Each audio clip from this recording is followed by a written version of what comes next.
Hello guys, welcome back to my channel. నేను మీ కుమారిని and I am back with another new video. ఈ వీడియోలో మీ అందరికీ కూడా మా 10th యానివర్సరీ సెలబ్రేషన్స్ ఎలా చేసుకున్నాం అన్నది షేర్ చేసుకున్నాము. అండ్ దాంతో పాటు నా లైఫ్లో ఈ 10 years జర్నీలో మేము ఏమేమి చూసాము అంటే లైక్ ఎటువంటి ఎక్స్పీరియన్స్ చేసాము అన్నది కూడా కొంచెం షేర్ చేసుకుంటాను. లైక్ ప్రతి ఒక్క లైఫ్లో కూడా అప్స్ అండ్ డౌన్స్ అనేది చాలా కామన్. నేననే కాదు, ఎంత లవ్ కపుల్ అయినా ఎంత అరేంజ్ మ్యారేజ్ కపుల్ అయినా కూడా ఖచ్చితంగా అప్స్ అండ్ డౌన్స్ చూడకుండా అనేది లైఫ్ రన్ అవ్వదు. అవునా కాదన్నది మీరు చెప్పండి నా కామెంట్ సెక్షన్లో. సో అలాంటి అప్స్ అండ్ డౌన్స్లో ఏంటి అసలు అన్నది నేను ఈ వీడియోలో కొంచెం షేర్ చేసుకుంటాను. అండ్ దాంతోపాటు ఈసారి మా సెలబ్రేషన్స్ ఎలా జరిగాయి అన్నది కూడా ఈ వీడియోలో మీరు చూడబోతున్నారు. ఫస్ట్ అయితే అసలు మేము ఆ రోజు మార్నింగ్ ఎక్కడికి వెళ్ళాము ఏంటి అనేది చూపిస్తాను. యూజువల్లీ నేను సెలబ్రేషన్స్ అంటే చాలా గ్రాండ్గా చేసుకుంటాను. ఎందుకంటే అది ఎప్పుడు ఒకలా ఉండదు, లైఫ్ కూడా నేను రేపన్న రోజు మంది కాదు అనుకొని నేను ఎవ్రీడే కూడా ఎంజాయ్ చేయాలనుకునే రకం నేను. అండ్ రేపు కోసం చూసే టైప్ మా హస్బెండ్ అనమాట. నాకు తెలిసినంత వరకు ఇలా ఉంటే కొంతమంది అలా కూడా ఉంటారు. అలా అని చెప్పేసి నా సెలబ్రేషన్స్కి కానీ నా ఎంజాయ్మెంట్కి కానీ ఎక్కడ కూడా అడ్డురారు అనమాట. నీకు నచ్చింది చేయి, నేను తప్పకుండా నీ తోడు ఉంటాను అనే టైప్ అనమాట మా హస్బెండ్. సో ఈ ఫస్ట్ వచ్చేసి ఈసారి 10th యానివర్సరీ. యూజువల్లీ ఎవరైనా 10th యానివర్సరీ అంటే చాలా ధూమ్ ధామ్గా గ్రాండ్గా చేసుకుంటారు. కాకపోతే నేను సింపుల్ అండ్ క్యూట్గా చేసుకోవాలనుకున్నాను, అది కూడా నా 2 పిల్లలతో. సో ఈ 10th యానివర్సరీకి నాకు అప్పుడే కాదు, అఫ్కోర్స్ ఈ పాటికి 2 ఉండాలి ఖచ్చితంగా. బట్ 2 పుట్టారు, హ్యాపీగా ఒక ఇల్లు, 2 పిల్లలు, చాలా అనిపించింది. ఇంకొక చిన్న గోల్ కార్, అది కూడా ఫ్యూచర్లో తీర్చుకుంటాను అనుకోండి. కాకపోతే ఈలోపు ఏంటంటే హ్యాపీ లైఫ్ని స్లోగా ఎంజాయ్ చేస్తాను. అండ్ 2 పిల్లలతో హెల్తీగా హ్యాపీగా ఉండాలి. నేను అంతకు ముందు ఏంటంటే ఎప్పుడన్నా ఇయర్ కానీ ఏదైనా పండగలు ఉన్నాయని అనుకుంటే ఫస్ట్ ఏం దండం పెట్టుకునేదాన్ని అంటే ఇది కావాలి అది కావాలి కోరిక అన్నట్టు దండం పెట్టుకునేదాన్ని. కాకపోతే ఈసారి వచ్చేసి నేను ప్రతిసారి లైక్ ఏంటంటే హెల్దీ లైఫ్ ఇవ్వండి అని అనిపిస్తుంది. ఎందుకంటే హెల్దీగా ఉంటేనే కదా ఏదైనా ఎంజాయ్ చేయగలం, ఏదైనా చేయగలం. సో అవన్నీ చెప్పే ముందు మీ అందరికీ ఇంకోటి ఏంటంటే, ఇక్కడ మీకు ఏం చూపిస్తున్నాను అనుకుంటున్నారా? యాక్చువల్లీ మా మ్యారేజ్ డే రోజు మమ్మీ అయితే నాకు సర్ప్రైజ్గా గిఫ్ట్స్ అయితే ఆర్డర్ చేశారు. అవే ఇక్కడ అన్బాక్సింగ్ చేసి చూస్తున్నాను. చాలా హ్యాపీ అనిపించింది. ఎందుకంటే నాకు జ్యువెలరీ అన్న అఫ్కోర్స్ ఖచ్చితంగా లేడీస్కి చాలా ఇష్టపడతారు. నాకు ఇంకా ఎక్కువ పిచ్చి అనమాట. సో నాకు ఫేవరెట్ లైక్ విష్ లిస్ట్లో ఉన్న జ్యువెలరీ మా మమ్మీ నాకు ప్రజెంట్ చేశారు. చాలా హ్యాపీ అనిపించింది. సో బ్యూటిఫుల్ ఈ జుమ్కాస్ కానీ తర్వాత నెక్ సెట్ కానీ చాలా నచ్చింది. నెక్ సెట్కి ఇయర్ రింగ్స్ కూడా వచ్చాయి. ఇది వచ్చేసి సపరేట్గా ఇయర్ రింగ్స్. సో ఈ 2 సెట్స్ అయితే ఇచ్చారు. అండ్ దాంతోపాటు డ్రెస్ కూడా గిఫ్ట్ చేశారనమాట. చాలా హ్యాపీ అనిపించింది. సో ఇది నా గిఫ్ట్ మీ అందరికీ కూడా దగ్గర నుంచి కూడా చూపిద్దామని చెప్పేసి చూపిస్తున్నాను. అండ్ ఆ రోజు వచ్చేసి మేము ఫస్ట్ అన్నిటికన్నా ఇంపార్టెంట్గా పేరెంట్స్తో పాటు దేవుడు బ్లెస్సింగ్ కూడా ఉండాలి కదా. సో అండ్ దాంతోపాటు నేను పాప పుట్టాక ఎన్నిమమ్మ టెంపుల్కి వస్తానని చెప్పేసి మొక్కుకున్నాను. సో అందుకోసం ఈ రోజు అయితే ఎన్నిమమ్మ టెంపుల్కి వెళ్తున్నాం. బికాజ్ నేను మీ అందరికీ చెప్పాను 5th monthలో నేను మా ఇంటికి వెళ్తానని చెప్పి. చాలామంది అడుగుతున్నారు మీరు ఇంకా ఇంటికి వెళ్ళలేదా అని చెప్పేసి. 5th monthలో వెళ్తానండి. March 3rd నేనైతే మా ఇంటికి అయితే వెళ్ళబోతున్నాను. వెళ్ళేలోపు ఇక్కడ ఉన్న చిన్న మొక్కులు కూడా క్లియర్ చేసేసుకుందాము అనుకొని, అంటే పెద్ద ఏం మొక్కులు లేవనుకోండి, లైక్ ఎన్నిమమ్మ మొక్కుంది టెంపుల్కి వచ్చి దర్శనం చేసుకుంటానని చెప్పేసి. సో ఇలా ఫ్యామిలీ అందరం కూడా కలిసి వచ్చి నేను ఆ రోజు లిటరల్ ఇంకొక 5 minutesలో గుడి మూసేస్తుంది అనగా వచ్చానమాట. లక్కీలీ అమ్మవారు అయితే నాకు దర్శనం ఇచ్చారు. హ్యాపీగా దర్శనం చేసుకొని ఈ విధంగా బయట అయితే ఇక్కడ తర్వాత కొబ్బరికాయ కొట్టుకోవడం అన్నీ కూడా బయటే ఉంటాయి. ఈ టెంపుల్ అనేది హైవే మీద ఉంటుంది. ఎస్పెషల్లీ ఈ టెంపుల్ ఎక్కడ ఏంటి అనేది చెప్పాలంటే జ్ఞానాపురం దగ్గర మనకి రైల్వే స్టేషన్ ఉంటుంది చూడండి, సేమ్ అక్కడే అనమాట. హైవే మీదకే ఉంటుంది. మీరు గూగుల్ మ్యాప్స్లో టైప్ చేసినా కూడా వస్తుంది. ఈ టెంపుల్ కోసం చెప్పిన తర్వాత చాలామంది నాకు ప్రీవియస్గా మీకు చెప్పాను, ఈ టెంపుల్ దగ్గర నేను మొక్కుకున్న తర్వాత నాకు కొంచెం ప్రెగ్నెన్సీ రావడం, తర్వాత బేబీ పుట్టడం ఇవన్నీ జరిగాయండి. తర్వాత నేను పుట్టిన తర్వాత టోషు బాబుని ఫస్ట్ ఇయర్లో వేసింది ఇక్కడ అమ్మవారి గుడిలోనే అని చెప్పేసి కూడా మీ అందరికీ అప్పుడు వ్లాగ్స్ షేర్ చేశాను. అప్పుడు చాలామంది చూసి నన్ను నమ్మి మీరు కూడా అమ్మవారికి మొక్కుకొని ఇక్కడికి వచ్చారని చెప్పి చాలామంది నాకు ఇన్స్టాగ్రామ్లో మెసేజ్ చేస్తే చాలా హ్యాపీ అనిపించింది.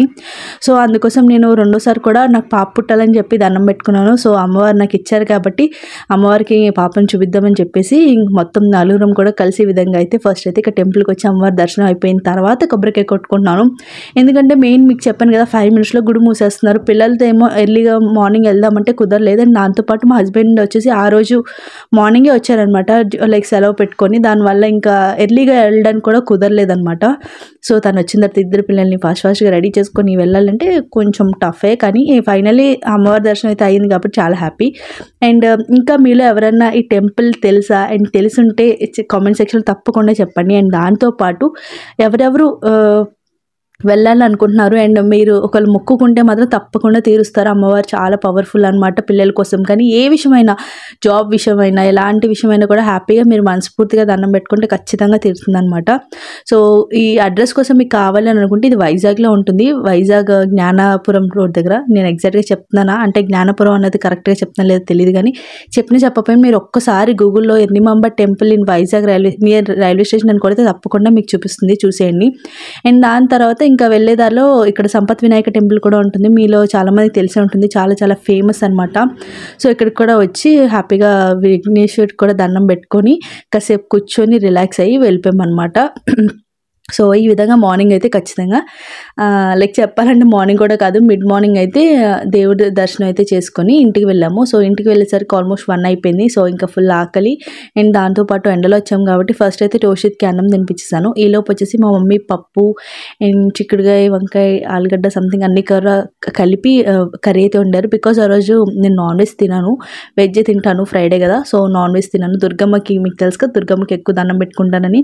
సో అందుకోసం నేనైతే ఇక్కడ వెజ్ అయితే లాగిచ్చేస్తున్నాను. సింపుల్గా నార్మల్గా చేసేసుకున్నాము ఈసారికి అయితే.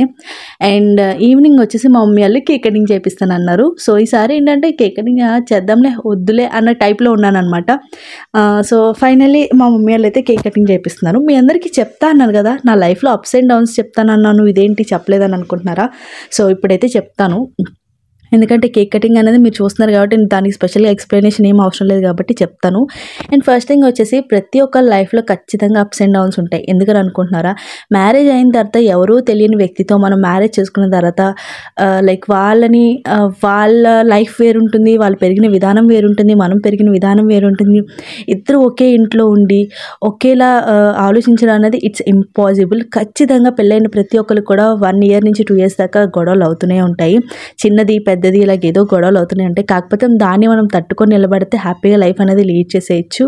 ఇది నేను మెయిన్ ఎవరికైనా పెళ్ళి అవ్వాలనుకున్న వాళ్ళకి కానీ ఏదైనా చెప్తానంటే ఫస్ట్ థింగ్ వచ్చేసి అండర్స్టాండింగ్ లేకపోతే ఎలాంటి రిలేషన్ అయినా వేస్ట్ అనమాట. చాలామంది అంటారు మనీ ఉంటేనే లైక్ హ్యాపీ లైఫ్ ఉంటుందని. అఫ్కోర్స్ మనీ ఉండాలనుకోండి, కాకపోతే దానికన్నా ముందు అండర్స్టాండింగ్ లేకపోతే మనీ ఉండి ఏం లాభం చెప్పండి. సో నేనైతే ఇది గట్టిగా నమ్ముతాను. ఖచ్చితంగా మీరు ఇద్దరికి లైక్ హస్బెండ్కి మనం రెస్పెక్ట్ ఇవ్వాలి, హస్బెండ్ వైఫ్ కూడా రెస్పెక్ట్ ఇవ్వాలి. అప్పుడు ఖచ్చితంగా ఎలాంటి కపుల్ అయినా హ్యాపీగా స్టాండర్డ్గా లైఫ్ అయితే లీడ్ చేసేస్తారనమాట. మనం ఎప్పుడు కూడా హస్బెండ్ని బయట చులకన చేయకూడదు, హస్బెండ్ కూడా బయట భార్యని చులకన చేయకూడదు అనమాట. ఒకరికొకరు రెస్పెక్ట్ చేసుకోవడం వల్ల బాగుంటుంది అనమాట. అండ్ మా వారి కోసం స్పెషల్గా చెప్పాలంటే తను నన్ను చాలా బాగా అర్థం చేసుకుంటారు. ఎస్పెషల్లీ నాకు ఇది కావాలి అంటే నో అని అనరు. అండ్ ఒకళ్ళు నో అన్నా కూడా ఎందుకు నో అంటున్నారు అన్నది కూడా దానికి ఖచ్చితంగా చెప్తారు. అండ్ ఎస్పెషల్లీ స్టార్టింగ్లో వచ్చేసి తను లైక్ ప్రతిదానికి మనీ అనేది ఎక్కువ సేవ్ చేయడం ఇలా చేస్తుంటే ఏంటబ్బా పిసినారు లాగా అని అనుకునేదాన్ని. తర్వాత అనిపించింది ఆ మనీ సేవ్ చేయడం వల్ల మన ఫ్యూచర్ ఎంత ఉంటుందని చెప్పేసి. తను అలా ఉన్నారు కాబట్టి ఈరోజు నేను ఇల్లు కొనుక్కోగలిగాను అండ్ దాంతోపాటు ఆ ఇల్లుకి నేను లైక్ ఓనర్ అయ్యగలిగాను అనమాట. సో ఈ విషయంలో నేనైతే చాలా ఇదయ్యాను. అండ్ తర్వాత చాలా వరకు మారాను కూడా. లైక్ అదూబ్ర ఖర్చులు ఇలాంటివన్నీ కూడా తగ్గించాను. అండ్ మా డాడీ నాకు ఎన్ని నేర్పించారంటే లైఫ్లో ఎవరితో ఎలా ఉండాలి, ఎవరు ఎలాంటి వాళ్ళు అన్నది మా డాడీ అంత నేర్పిస్తే, తర్వాత వచ్చేసి బయట ఎలా ఉండాలి ఇది అని చెప్పేసి. సో ఖచ్చితంగా ప్రతి ఒక్క ఆడపిల్లకి సగం తల్లిదండ్రుల దగ్గర నుంచి నేర్చుకుంటే ఇంకొక సగం మనం హస్బెండ్ నుంచి నేర్చుకుంటాం, అది కూడా మంచి హస్బెండ్ అయితే. సో అదేవిధంగా నాకు ఇలాగ happy family and happy husband దొరకడం వల్ల చాలా చాలా హ్యాపీ. అఫ్కోర్స్ ఎవరిది తగలకూడదు అనుకోండి ఇలా చెప్పడం వల్ల. అండ్ నా లైఫ్లో అయితే ఈ విధంగా ఇప్పుడు దాకా అయితే ఖచ్చితంగా అప్స్ ఉన్నాయి, డౌన్స్ ఉన్నాయి, 2 ఉన్నాయి. కాకపోతే వాటిని నిలబడి హ్యాపీగా లైఫ్ అయితే లీడ్ చేయాలనుకుంటున్నాను. అండ్ మీ అందరికీ ఒక క్వశ్చన్ అడగాలనుకుంటున్నాను. ఇప్పుడు ఈ వీడియో చూసినప్పుడు ఎవరైనా న్యూ మ్యారీడ్ కపుల్ ఉన్నారా, అండ్ లేదంటే నాలాగా 10 years మ్యారేజ్ అయిన కపుల్ కూడా ఉన్నారా లేదన్నది చెప్పండి. తప్పకుండా కామెంట్ చేయండి గైస్. అండ్ మీరైతే ఎవరైనా కొత్తగా మ్యారేజ్ అయిన కపుల్ ఉంటే తప్పకుండా ఒకటి గుర్తుపెట్టుకోండి, కొంచెం ఓపిక పట్టండి, తప్పకుండా మీకు మంచి లైఫ్ అయితే దొరుకుతుంది.